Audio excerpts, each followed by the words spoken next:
에 대해서 알아보도록 하겠습니다. 조적이라고 하는 것은 작은 부재를 쌓아 올린다는 뜻이죠.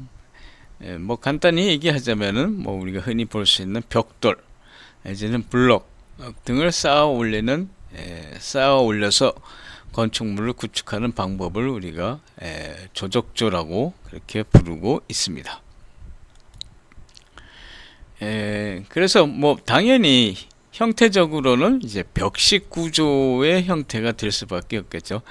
조적을 해서 보나 뭐 기둥을 만들기는 곤란하기 때문에 벽을 완성해서 결국은 구조체로 사용한다는 뜻에서 벽식 구조가 된다고 보시면 되겠죠. 어떻게 보면은 뭐 가장 쉬운 방법이기 때문에 실상 오래전서부터 이러한 조족조는 세계 여러 곳에 존재했다고 그렇게 얘기할 수 있습니다. 여기에 뭐 지구라트라든가 아니면 뭐 피라미드라든가 판테온 신전이라든가 뭐 이것은 실은 뭐 벽식 구조라고는 할 수 없습니다만 여기 기둥은 이제 원형 석재를 갖다 쌓아 올린 일종의 조적이라고 그렇게 볼 수 있죠. 조적 구조.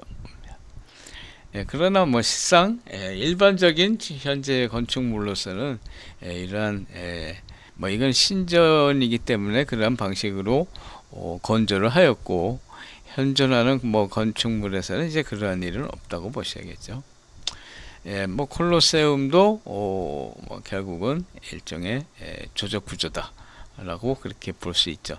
특히 콜로세움에서 볼 수 있는 것은 이 아치를 갖고 있는 계구부죠. 결국 조적조에서는 계구부를 만들기 위해서 이 아치라고 하는 그러한 방식을 사용했다라고 우리가 얘기하고 있습니다.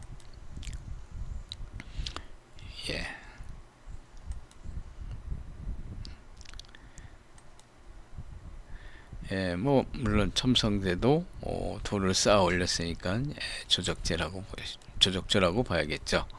뭐 일반적인 뭐 이건 뭐 이태리의 경우입니다만 바깥에 미장은 다 했지만 실상 속에는 붉은 벽돌을 쌓아 올려서 벽식 구조를 하고 있죠.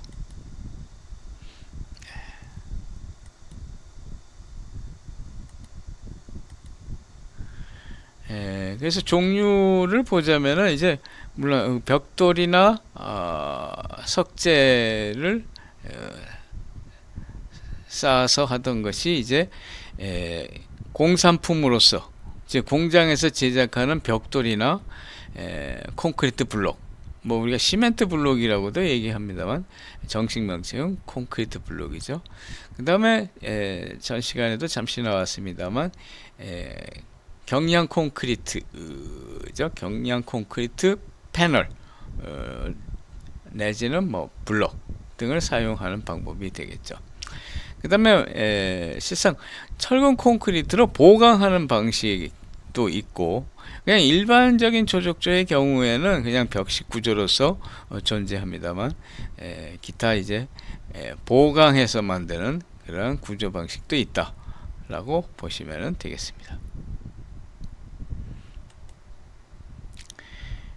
조족조에는 실은 뭐 조족조 자체에 규정이 있습니다. 그래서 이 규정이 지켜지면은 뭐 일종의 뭐 이것이 구조 계산이 끝난 거나 마찬가지라고 그렇게도 이해할 수 있겠죠. 지금 뭐 세세히 모든 부분을 다 설명하기는 그렇습니다만 실상 내력벽으로 둘러싸인 이 면적, 이 바닥 면적이 80평방미터를 넘어서는 안 됩니다. 그 규정만 지켜주면 되겠죠. 한편 내력벽의 길이도 한 변이 10m를 넘어서는 안 된다 라고 그렇게 얘기를 하고 있습니다. 그래서 당연히 벽식 구조이기 때문에 밑에 기초의 형태는 이렇게 줄기초라고 하죠. 줄기초 내지는 연속기초라고 그렇게 보시면 되겠죠. 그래서 그러한 줄기초 위에 결국 내력벽이 올라서게 된다. 조정 내력벽이죠. 조정 내력벽이 올라서게 된다고 보시면 되겠고, 그 다음에 거기에 대한 벽 두께에 대한 규정 또한 만들어져 있습니다. 그래서 벽돌조의 경우하고 이제 블록조의 경우가 각기 다릅니다만, 실상 벽돌조의 경우에 벽 두께라고 하는 것은 높이를 20으로 나눈 값보다 커야 한다 라고 그렇게 규정하고 있고, 블록조의 경우에는 이제 높이를 16으로 나눈 값보다 커야 한다 라고 그렇게 규정을 하고 있습니다. 한편 이렇게 조적을 쌓게 되면은 이것은 굉장히 그 자체가 횡력에 약하게 되겠죠. 따라서 이 조적 내력벽을 갖다가 묶어주기 위해서 상부에 설치하는 이 보호의 형태를 우리가 테두리보라고 그렇게 부르고 있습니다.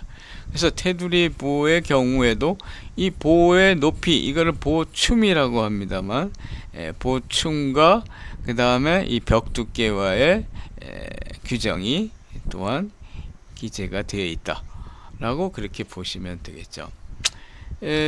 아까 뭐 콜로세움에서 보면은 결국 조적조에서의 계구부를 하기 위해서는 뭐 아치를 사용을 했었죠. 근데 그러나 뭐 일반 주택에서 뭐 아치를 사용할 수는 없고, 그래서 이 계구부 상부에 조적재를 갖다가 받아주기 위해서 설치하는 부재, 이것을 갖다가 우리가 인방이라고 부르고 있습니다. 인방. 그래서 인방을 설치를 해서 이 계구부 위에 있는 조적재를 막아주는 그런 역할을 하게 되겠죠. 한편 이거 벽식 구조에서는 계구부라고 하는 것이 일종의 구조적인 약점이 될 수 있습니다. 구조적인 약점이 될 수 있기 때문에 이 계구부의 크기 이 자체를 또한 규정을 하고 있습니다. 즉 모든 계구부의 폭의 합이 이 내력벽 길이의 반을 넘어서는 안 된다 라고 그렇게 규정을 하고 있습니다. 이것이 이제 계력적인 조적조 규정이다 라고 그렇게 이해하시면 되겠습니다. 그래서 내력벽, 뭐 우리가 영어로는 이제 베어링 월이라고 부르고 있죠. 그래서 내력벽의 이제 제한사항이 되겠습니다만, 조적재에 의한 건축물의 높이는 13m 미만으로 한다. 처마 높이까지로는 이제 9m라고 그렇게 얘기를 하고 있고, 2층 또는 3층 건물에서 최상층의 내력벽의 높이는 4m 이하로 한다. 그 다음에 아까 나왔습니다만 내력벽의 길이는 10m 이하로 하고, 내력벽으로 둘러싸인 부분의 바닥 면적은 80평방미터 이하로 한다. 그 다음에 이제 내력벽 두께의 규정이 있다 라고 그렇게 보시면 되겠죠. 한편 이제 3층까지 뭐 일단 표시가 되어 있습니다만, 3층까지의 경우에 실은 내력벽의 두께죠. 그래서 1층에서 단층에서는 이제 19cm, 그 다음에 2층에서는 1층이 29, 2층이 19, 그다음에 39, 29, 19 이런 식으로 실상 규정이 되어 있다라고 이해하시면 되겠습니다.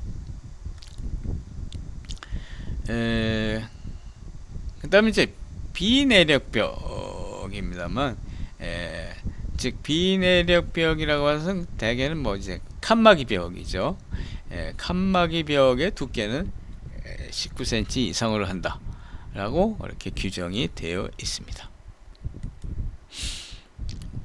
지금 뭐 벽 두께를 보여드리기 위해서 지금 찍은 사진입니다만, 이건 이제 성당 건축이죠. 성당 건축에서도 보시면 밑에 부분이 당연히 두껍고 그 위가 조금 얇아지고 하늘지고 이런 식으로 조족제의 경우에는 밑으로 올수록 많은 하중을 받게 되기 때문에 거기에 맞춰서 단면 치수를 증대시키고 있다 라고 그렇게 이해하실 수 있겠죠.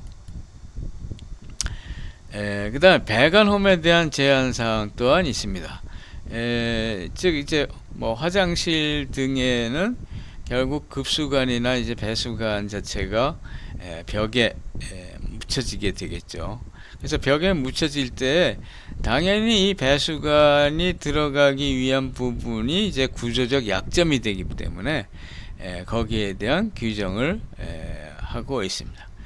그래서 층 높이의 4분의 3 이상 연속한 세로 홈의 경우 수직으로 난 홈이죠. 벽 두께의 3분의 1 이하로 한다 라고 되니까 가로 홈의 경우 벽 두께 3분의 1 이하 길이는 3m 이하로 한다 라고 그렇게 규정을 하고 있습니다. 물론 여기에 이제 배관 홈에 대한 제한사항이라고 하는 것은 내력벽에서의 얘기다 라고 그렇게 이해해 주시면 되겠죠. 그 다음에 이제 개구부와 인방은 영어로는 이제 린텔이라고 이렇게 얘기를 하고 있습니다. 이미 설명한 바와 같이 개구부의 폭의 합계는 벽 길이, 즉 내력벽 길이의 2분의 1 이하로 한다 라고 그렇게 얘기를 하고 있고, 한 층에서의 개구부와 그 위층 개구부와의 수직거리, 또 같은 층의 벽의 상하에 개구부가 두 개 있는 경우 그 두 개구부 사이의 거리는 60cm 이상으로 한다 라고 규정이 되어 있습니다. 그 다음에 이제 각 층마다 개구부 상호간 또는 개구부와 마주하는 벽, 대림벽의 중심과의 수평결리는 그 벽 두께의 2배 이상으로 한다 라고 규정이 되어 있습니다. 지금 이것은 이제 개구부의 경우에 결국은 개구부는 구조적인 약점을 가지고 있다고 했죠. 그래서 이 지금 개구부의 상부에 지금 균열이 발생을 하고 있습니다. 결국 처져 온 거죠. 물론 이것은 린텔의 역할을 기대를 했습니다만 결국 그것이 충분한 구조적 역할을 하지 못했다는 뜻으로 이해하셔야겠죠. 그래서 본래 이건 더 옆에 물려주어야 안전한 방법이 되겠죠. 그래서 인방 내지 인방보호라고도 합니다만, 그것을 설치할 때 특히 개구부의 폭이 1.8m를 넘는 경우에는 철근 콘크리트 구조로 인방을 설치해야 한다 라고 그렇게 규정을 하고 있습니다. 그래서 그 인방 역할을 하는 방법이 지금 여기에 예를 들어서 세 가지를 기재를 했습니다만, 인방용 블록, 즉 U자 형태의 단면을 가진 블록을 설치하고 거기에 철근을 배근하고 콘크리트 타설을 해서 결국 철근 콘크리트의 인방을 만드는 이것이 이제 한 가지 방법이고, 또 하나는 이렇게 블록으로 하지 않고 더 안전하게 그냥 하나로 되어 있는 프리캐스트 철근 콘크리트 이제 인방을 두는 방법. 이거는 훨씬 더 간단한 방법입니다만, 기존에 아무래도 있는 그 테두리 볼을 그대로 인방으로 쓰고 바로 밑에다가 개구부를 설치하는 방법이죠. 물론 이렇게 하면 이제 개구부의 윗부분이 상당히 높은 부분에 위치하게 되는 그러한 단점은 있죠. 네, 지금 이거 철근 콘크리트로 인방을 설치한 모습이죠. 네, 요거는 지금 테두리보를 지금 인방으로 사용한 모습이라고 보시면 되겠죠. 대부분 뭐 학교 건물 등이 이러한 방식을 많이 사용을 하고 있습니다. 네, 지금 여기에서도 지금 철근 콘크리트로 된 이제 인방을 설치를 했죠. 예, 이거는 뭐 프리캐스트로 제작을 해도 가능한 방법이 되겠죠. 물론 당연히 양쪽 단부가 물려 있어야 그것이 본래 자기 역할을 할 수 있다고 그렇게 보겠죠.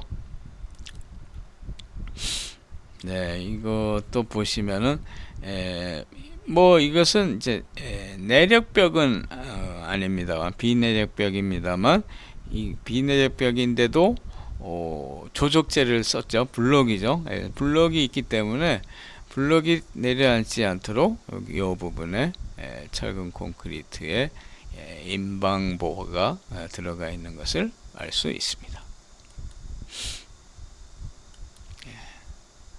예, 요거는 이제 공장에서 만든 프리캐스트 제품이죠.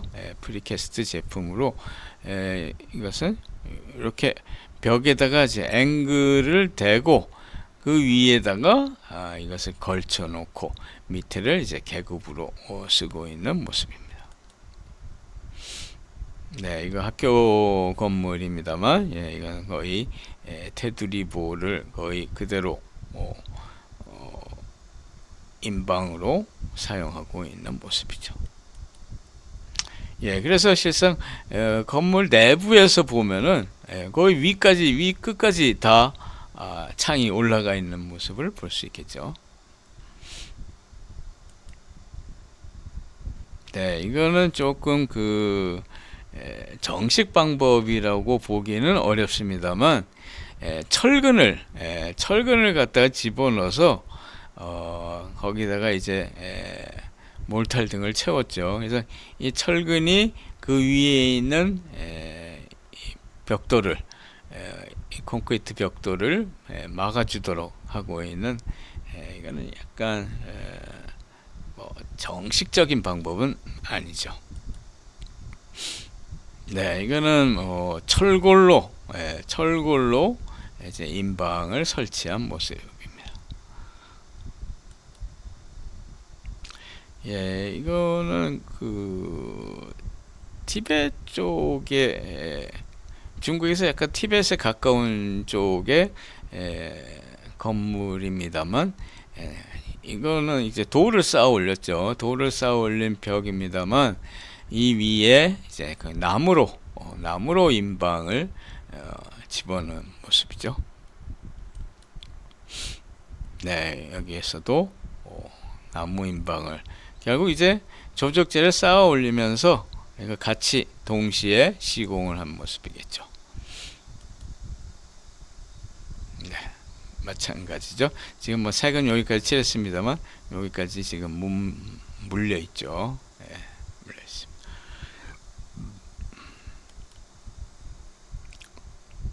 네, 이건 길게 쭉 연속적으로 만들어 놨죠. 그다음에 이제 테두리보 설명을 했었습니다만, 즉 조적재의 상부를 연결하는 묶어주는 부재를 우리가 테두리보 월거더라고 그렇게 부르고 있습니다. 내력벽에 이제 보강근을 정착하는 역할도 있다. 즉 뭐 조적재도 이제 보강근을 집어넣는 경우가 있기 때문에 그것을 정착하는 그런 역할도 있고, 수평 하중에 대해서 내력벽을 갖다가 이제 일체화시킴으로써 균등한 하중 분포를 한다. 그 다음에 연직 하중을 위에서부터 내려오는 하중을 아래층에 골고루 전달하는, 그 다음에 수평면을 고르는 조정 역할, 즉 조적재 상부를 고르게 하는 조정 역할도 있죠. 춤은 벽 두께의 1.5배 이상으로 한다 라고 그렇게 규정되어 있습니다.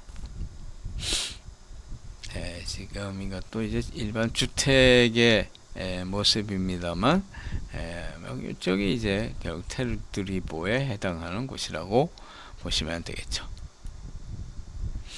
그 다음에 이제 기초와 담장을 보도록 하겠습니다.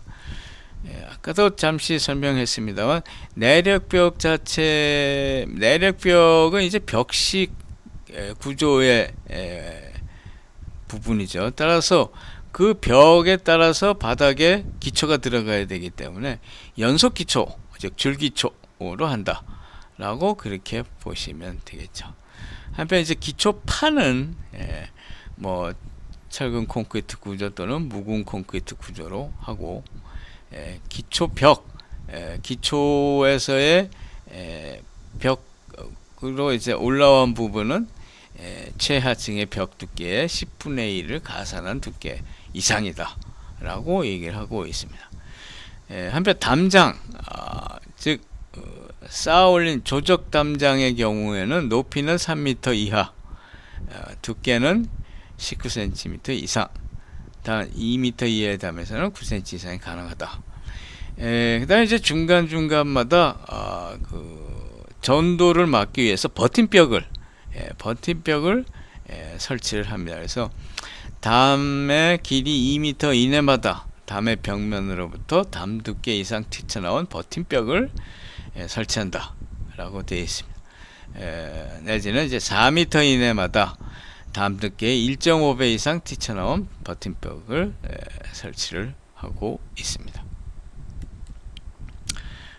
뭐 이것이 일종의 그 버팀벽이라고 그렇게 보시면 되겠죠. 그래서 간혹 이 담장이 이제 무너지는 사고들이 간혹 있죠. 특히 해빙기 등에는 이제 그런 일들이 많이 있습니다만, 그러한 것들을 이제 막아주는, 예방해주기 위한 그런 구조 기준이라고 이해하시면 되겠죠. 네, 이거 지금 담 두께에서 나와 있죠. 나와 있는 벽돌 담장입니다.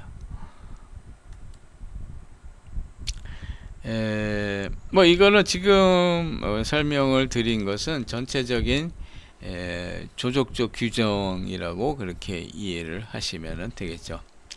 이제 뭐 사용 재료에 따른 세부적인 부분을 설명을 드리겠습니다만, 뭐 가장 우리가 대표적으로 볼 수 있는 것이 역시 벽돌조죠. 벽돌조라고 보시면 되겠습니다. 실상 벽돌이라고 하는 것이 뭐 역사적으로는 고대 수메르인이 최초 사용을 하고, 이것이 이제 유럽에 널리 전파가 돼서 이제 로마까지 전파가 됐다고 그렇게 얘기를 하고 있습니다. 그래서 현재 와서는 이제 외벽구법의 하나로 사용이 되고 있다고 그렇게 보시면 되겠죠.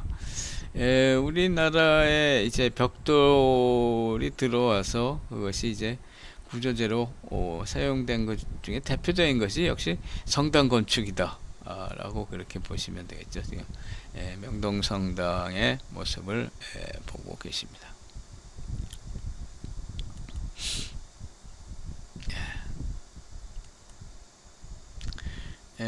지금은 이제 그 반드시 내력벽을 위한 벽돌 구조라기보다는 이제 외부의 치장을 위해서 벽돌을 붙이는 경우가 많이 있습니다. 실상 뭐 학교 건물의 경우에도 내부는 실은 그 콘크리트 벽이 있으면서도 바깥에 그 외장으로서 이제 벽돌을, 특히 붉은 벽돌을 쌓는 경우가 있습니다. 그래서 이것을 이제 브릭 베니어 공법이다, 벽돌 판벽이다, 뭐 이렇게 설명을 하고 있으면서 속에 구조체가 따로 있고, 철근 콘크리트 구조체가 있고, 거기에 뭐 단열재를 붙이고, 그 다음에 준공층을 둔 뒤에 뭐 이거는 이제 물이라든가 이런 걸 빼기 위한 부분이죠. 습기나. 그 다음에 이제 벽돌을 갖다가 이렇게 얇게 쌓아 올리는 그러한 외벽 구조를 많이 사용을 하고 있죠. 지금 이것이 이제 더 자세한 모습입니다만, 속은 철근 콘크리트 구조로 벽이 되어 있고, 거기에다가 이제 외관을 이제 붉은 벽돌로 마감하기 위한 방식이죠. 물론 이렇게 뭐 이중벽 구조죠, 일종의. 그래서 이거 뭐 단열 효과도 매우 좋죠. 단열 효과도 좋고, 그 다음에 결국 벽돌로 미장하기 때문에 이제 외관도 좋다라고 그렇게 보시면은 되겠죠. 그래서 이제 이런 식으로 지금 여기에 모서리에는 줄을 띄었죠. 줄을 들이고 그 다음에 그것을 갖다가 쌓아 올리고 있습니다. 우리가 벽돌의 뭐 형상 및 명칭을 일단 한번 보도록 하겠습니다. 뭐 쌓기 방식입니다만, 일단 뭐 벽돌의 형상으로는 온장이죠. 온장은 지금 길이가 190, 여기 길이라고 부르고 있죠. 이쪽을 이제 마구리라고 부르고 있어요. 그래서 마구리가 90, 높이가 57로 되어 있습니다. 약간 높이의 치수가 상당히 애매합니다만, 요 애매한 이유는 나중에 설명을 드리도록 하겠습니다. 그래서 우리가 반드시 온장을 다 쓸 수 없는 부분들이 당연히 생기겠죠. 그래서 그것을 이제 가공해서 절단한 크기에 따라서 명칭이 정해져 있습니다. 반을 자르면은 이것을 이제 반토막이라고 얘기를 하고 있고, 그 다음에 4분의 3이면 이제 7호 토막, 75%라는 뜻이죠. 7호 토막. 4분의 1이면 이제 2호 토막이라고 그렇게 부르고 있습니다. 한편 뭐 여간에서 잘 이런 잘 생기지 않습니다만, 이렇게 반절, 즉 마구리를 반으로 자르는 거죠. 반절이라고 부르고, 요것을 이제 반반절, 4분의 1을 반반절이라고 부르고 있습니다. 지금 얘기한 것처럼 이쪽 면을 길이, 짧은 쪽을 마구리, 그 다음에 요걸 넓은 부분을 우리가 면이라고 얘기를 합니다. 뭐 경우에 따라서 이렇게 좀 세워서 쓰는 경우도 있죠. 그래서 뭐 명칭으로는 이제 길이 세우기, 마구리 세우기, 면 세우기라고 그렇게 얘기를 하고 있습니다. 그 다음에 이제 쌓기 방식입니다만, 보이는 쪽이 마구리로만 되어 있는 경우는 결국은 이것은 벽 두께가 길이 190의 길이 방향 벽 두께를 갖게 되겠죠. 그래서 이것을 갖다가 우리가 한장 쌓기라고 부릅니다. 형태적으로는 이제 마구리 쌓기다 라고 부르고 있고, 반대로 보이는 쪽을 이제 길이 쪽이 보이게 하면은 이것을 이제 길이 쌓기, 그 다음에 이제 이것을 반장 쌓기라고 그렇게 얘기를 하고 있습니다. 그래서 쌓기를 할 때는 결국 그 줄눈이 있죠. 줄눈은 결국은 그 사이에다가 접착제인 몰탈, 그죠? 시멘트 몰탈을 채우기 위한 용도로 결국은 쓰이는 겁니다만, 줄눈을 우리가 10mm로 그렇게 규정을 하고 있습니다. 그래서 실상 아까 온장이라고 얘기를 했습니다만, 이 온장의 뜻은 실상 이것을 우리가 표준형 벽돌이라고 부르고 있습니다. 치수를 가만히 보시면 이제 190, 90이라고 되어 있는데, 줄눈을 우리가 10mm로 규정을 하면은 190에다가 10을 더하면 이제 200이 되죠. 결국 200 치수로 결국 십진법으로 이제 될 수 있다 라는 그러한 뜻을 가지고 있다고 보시면 됩니다. 한편 90의 경우에도 90에다 10을 넣으면 이제 100이죠. 그래서 여기서 100단위로 다 끊어져 간다 라고 그렇게 우리가 이해할 수 있습니다. 그 다음에 실상 여기 높이가 아까 57이라고 했죠. 57인데 57에 이제 여기에 까는 접착용 몰탈이 이제 10이 들어가겠죠. 그러면 이제 67이 되죠. 67이 되고 또 귀에 또 깔면 또 67을 더하고 그 다음에 이제 마지막으로 57이 딱 이제 67이 이제 3개 들어가게 되면은 결국 얼마가 되냐면 석장을 쌓으면 201mm가 됩니다. 201mm인데 실상 약간 자중의 영향도 있겠지만 결국 201mm라고 하는 곧 200mm를 의미하는 것과 같다고 보시면 되겠죠. 그래서 높이 방향으로도 석장이 이제 200의 치수에 떨어지도록 만들기 위해서 결국 57mm라고 하는 치수를 사용하게 됐습니다. 결국 이것이 이제 표준형 벽돌의 크기의 의미다 라고 그렇게 이해를 해 주시면 좋겠죠. 그 다음에 지금 이제 한장 쌓기와 반장 쌓기가 있는데, 우리가 한장 쌓기라고 하면은 우리가 영어의 그 브릭의 B를 써서 일비 쌓기라고 부릅니다. 일비 쌓기. 반장 쌓기면은 우리가 0.5비 쌓기다. 즉 벽 두께를 가지고 1비 쌓기다, 0.5비 쌓기다 이렇게 규정을 하고 있다고 그렇게 보시면 되겠습니다. 지금 그 치수 법칙을 다시 한번 설명을 드리자면은 예를 들어서 이제 길이 방향은 10mm를 더해서 200mm, 그 다음에 마구리 방향은 10mm를 더해서 이제 100 해서 200mm의 크기가 되고, 높이 방향은 아까도 얘기한 것처럼 201입니다만 결국은 200mm에 준한다고 해서 결국 한 변이 200인 이러한 정육면체가 만들어진다고 이렇게 보시면 되겠죠. 또 하나 이제 중요한 것은 이제 길이라고 하는 것은 마구리 2장의 줄눈이 포함된 크기와 같다. 그렇게 이해를 하시면 되겠죠.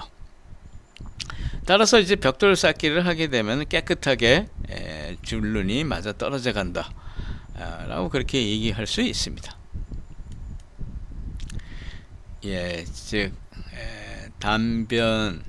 단변하고 곧 마구리죠. 마구리 곱하기 2에다가 줄눈폭을 하면은 결국 장변 길이가 되는 그런 형태가 되죠. 이건 지금 바닥 깔기의 이런 모습이라고 보시면 되겠죠.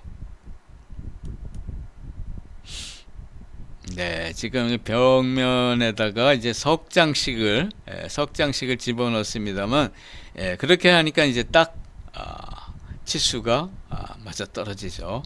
200, 210 맞아 떨어지게 높이의 3배를 한 것에 줄눈벽 2개를 넣으면은 이제 장변 길이와 같다. 이 길이와 요 3개와 이제 같아서 이렇게 정사각형의 형태가 만들어진다는 뜻이죠.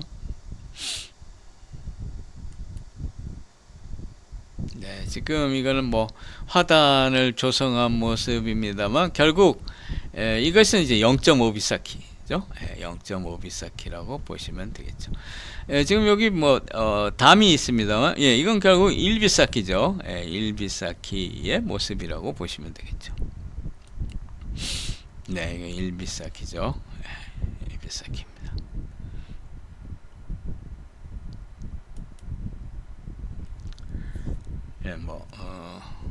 낙서가 잔뜩 있습니다만, 쌓기 방식에 대해서 조금 설명을 드리겠습니다. 가장 우리가 일반적인 이제 쌓기 방식은 이러한 방식, 즉 줄눈이 통하지 않도록 막힌 줄눈으로 우리가 시공을 하고 있습니다. 막힌 줄눈, 이건 길이 쌓기죠. 이것을 영어로는 이제 러닝 본드라고 그렇게 얘기를 하고 있습니다. 한편 이렇게 줄눈이 상하로 통하는 것을 이제 통줄눈이라고 부르고 있습니다. 스택 본드라고 부르고 있는데, 실상 원칙적으로 이 벽돌 쌓기에서 통줄눈 쌓기는 용납되지 않습니다. 기본적으로 막힌 줄눈 쌓기를 해야 구조적으로 안전하다라고 그렇게 얘기를 하는 것이죠. 그 막힌 줄눈 쌓기의 이유는 결국은 이렇게 통줄눈으로 하게 되면은 하중이 집중되는 거죠. 하중이 집중돼서 결국 수직 줄눈이 전부 일직선으로 되기 때문에 여기가 빠져나갈 그런 균열이 발생해서 도게 될 우려가 발생하는 거죠. 거기에 비해서 이제 막힌 줄눈은 위에서부터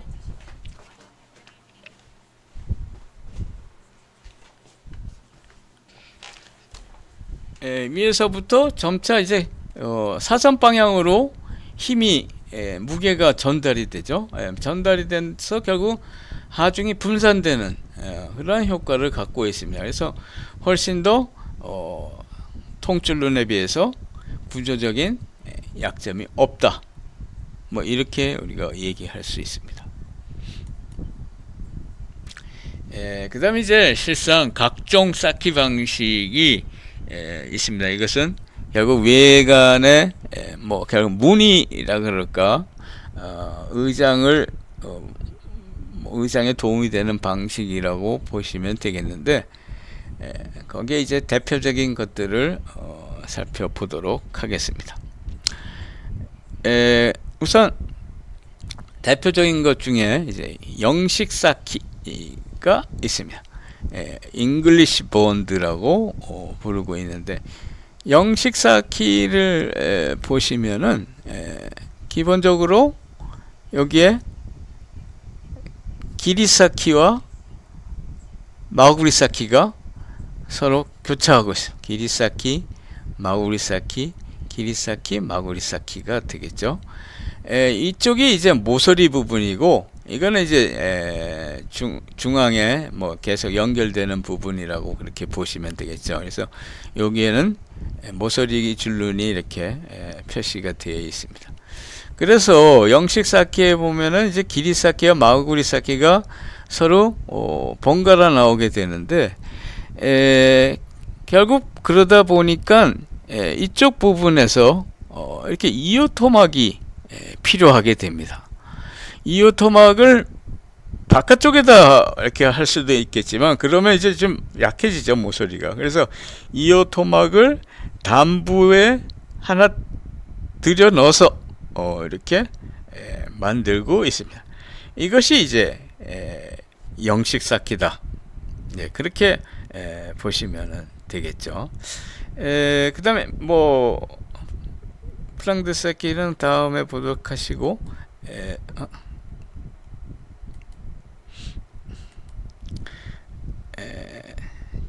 지금 이것이 이제 영식 쌓기죠. 그래서 여기에 이어 토막을 집어넣고 있습니다. 한편 더치본드라고 하는 것이 있어서, 더치본드라고 하는 것은 죄송합니다.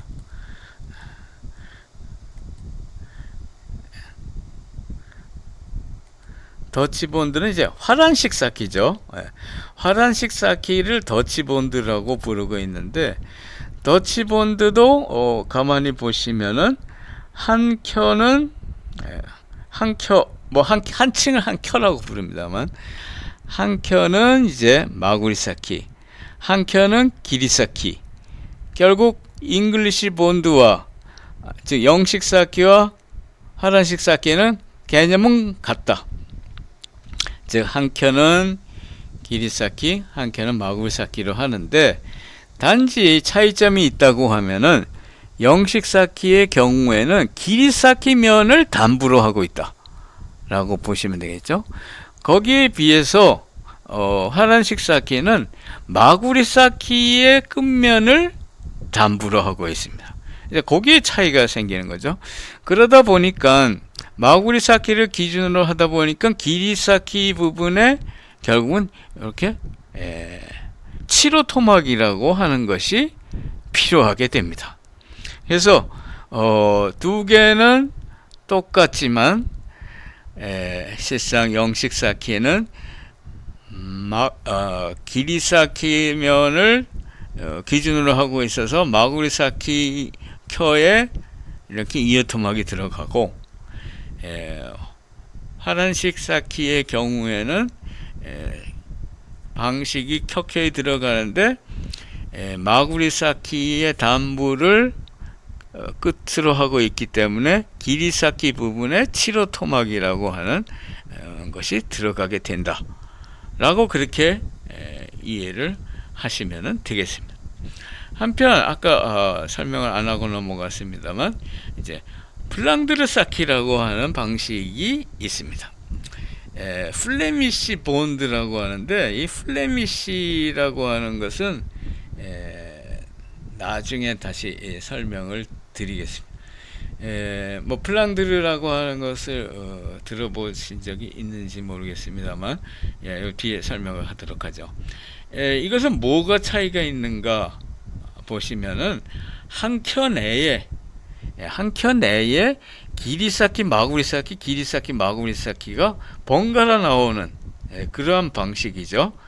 따라서 어떻게 보면은 이 플랑드르식 사키가 가장 무늬가 뭐 복잡하다고 그럴까, 뭐 화려하다 그럴까, 그런 모습을 보여주고 있습니다.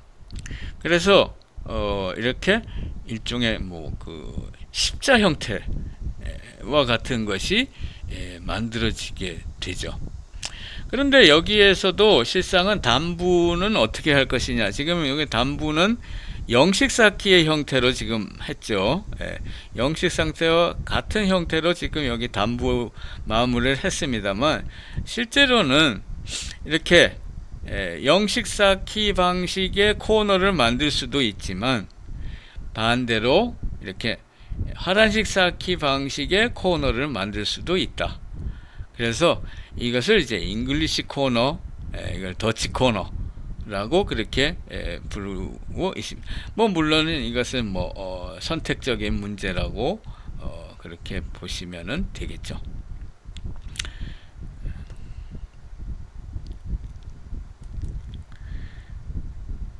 지금 요게 이오토막을 사용한 모습이죠. 지금 뭐 단면을 뭐 보여드릴 수 없기 때문에 이거 제작한 겁니다만 이렇게 마구리가 보이는 곳에 지금 여기에 이오토막이 들어가 있죠.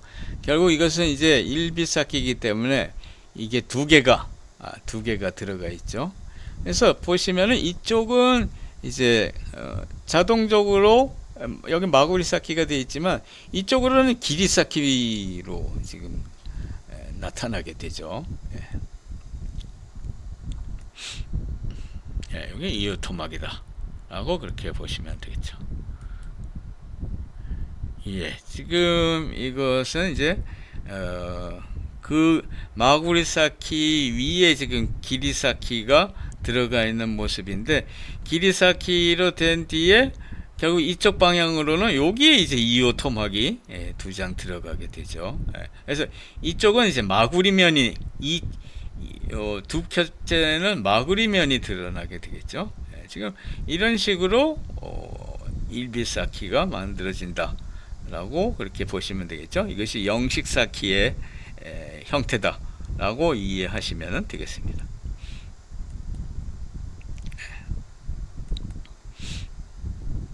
지금 그것을 양쪽에서 같이 보고 있는 모습이죠. 그래서 이쪽이 마구리 쌓기로 되어 있으면 이쪽이 길이 쌓기로 되어 있고 이쪽이 길이 쌓기가 되면 이쪽은 마구리 쌓기 형태로 되어 있다 라고 그렇게 보시면 되겠죠. 그래서 당연히 이 이오토막이 이렇게 안쪽에 들어가야 단단한 형태가 된다고 그렇게 보시면 되겠죠. 요거는 지금 이쪽이 마구리 쌓기, 이쪽이 이제 길이 쌓기로 들어가는데 결국 여기 7호 토막이죠. 7호 토막이 사용되는 모습을 보여드리고 있습니다. 곧 이것이 이제 화란식 사키의 모습이죠. 지금 요것이 이제 7호 토막의 모습인데, 이쪽으로는 그냥 마구리의 모습이 되겠죠. 그래서 요것도 실은 감춰져는 있으나 실은 이것이 7호 토막이다 거죠. 7호 토막. 그래서 요게 이제 지금 보시는 것처럼 7호 토막이라고 보시면 되겠죠. 플랑드르의 설명을 잠깐 하자면, 플랑드르는 실은 그 벨기에 쪽에 가깝다고 얘기를 하죠. 프랑스와 아마 벨기에 접경에 가까운 곳인 것 같습니다만, 뭐 한때는 뭐 프랑스에 속해 있기도 했다고도 얘기를 하고 있습니다. 그래서 플랑드르라고 하고 이제 영어로는 이제 플레미시라고 그렇게 얘기를 하고 있습니다. 그래서 영어로는 본래는 이제 플랜더스죠. 플랜더스인데 플랜더스의라는 뜻에서 이제 플레미시라고 그렇게 얘기를 하고 있습니다. 그래서 플랜더스 하면은 아마 이해가 가실지 모르겠습니다만, 지금 여기에 벨기에의 밑부분, 이쪽이 이제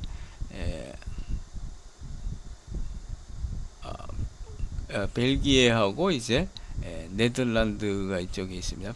이쪽을 이제 플란더스라고 그렇게 얘기를 했었다고 그러죠. 요 밑에는 이제 프랑스죠. 그래서 그 플란더스라고 하는 것은 실은 우리가 잘 알고 있는 플란더스의 개에 나오는 거죠. 그래서 플랑드르입니다. 그래서 실은 대부분의 책들에서는 일본 서적도 그렇습니다만, 이 플랑드르를 프랑스 사키, 불식 사키라고 오역하고 있는 경우가 상당히 많이 있습니다. 그러나 정식은 불식 사키가 아닌 플랑드르 사키다. 영어로는 플레미시 본드라고 하는 것이 이제 정식이다 라고 그렇게 이해해 주시면 좋겠습니다. 기타 이제 복잡한 거는 다음 시간에 보도록 하죠.